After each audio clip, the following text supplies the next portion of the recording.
I chose some records, mostly stuff that really was influential for me in the early days. I will start with this one, Body Count. I know your family's grieving. Fuck 'em. But tonight we get even.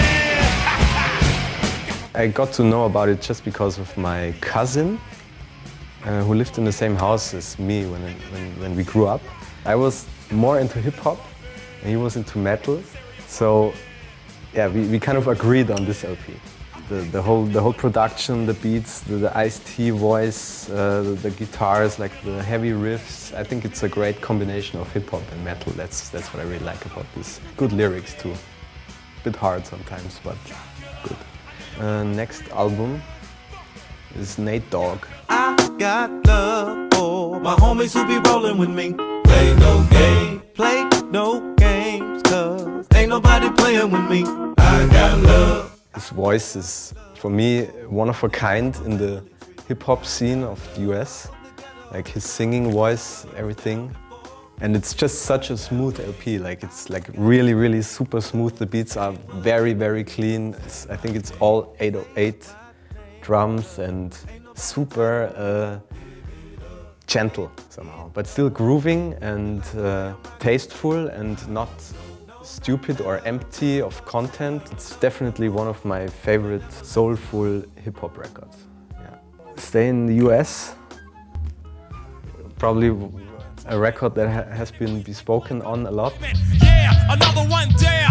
Took a genius, take us the fuck out of here. The woo is too slamming for these coke killing labels. So ain't had hits since I seen Aunt Mabel. Be doing all the sinning like Cain did Abel. Now they money's getting stuck to the gum under the table. Dark atmospheres at some point, dark raps, the voices also kind of sinister, the tonality of the raps, and the beats, obviously, RZA beats super dirty, and also the content is really interesting of like the life 80s, 90s New York. I mean, I was there when I was 12 with my mom, and we actually took the ferry to Staten Island and went to the Wu-Tang store.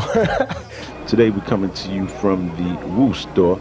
It's out in Staten Island, as the Wu-Tang Clan have opened up a merchandising store where you can get all the fat gear as hip-hop, music, and fashion come together.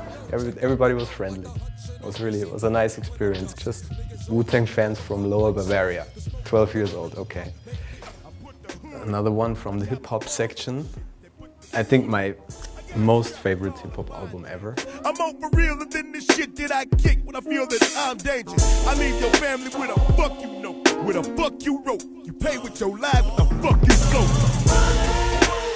Here, I just like everything, especially the rim shots. When a drummer hits the rim of the snare with a stick, that's kind of the rim shot, and you also have this sound in drum machines in the 808, and the way it's used here, like, not a lot of people would recognize it like so distinctively, but I love it. Like, it's great. And the whole production, the hi-hats, everything, the production is super.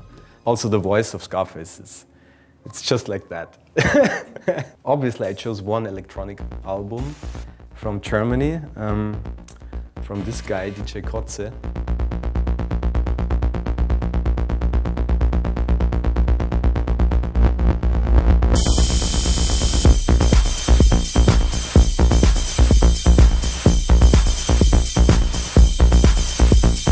I listened to it a lot when I was working as a physical therapist in Austria, in a very big hotel, like in the mountains, very remote. I had a lot of time to do like sports and stuff, run around the forest. I had this on a lot of times when I was running in the forest, and I mean, he's also in the forest, so that fits. DJ Kotze beats are so easily recognizable, like the way he's arranging the sounds. He has certain things he always uses but never gets old. Yeah, I think he's one of the most influential and intelligent techno and house producers in Germany at the moment. The last one I will be talking about is Type O Negative. I am your sorrow,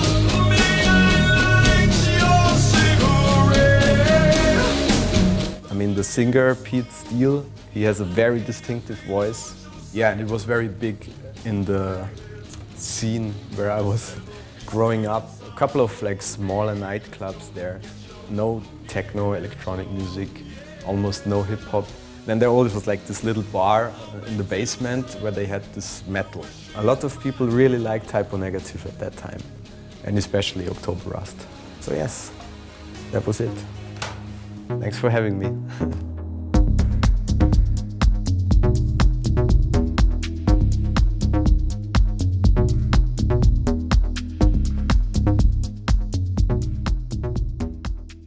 Amoeba.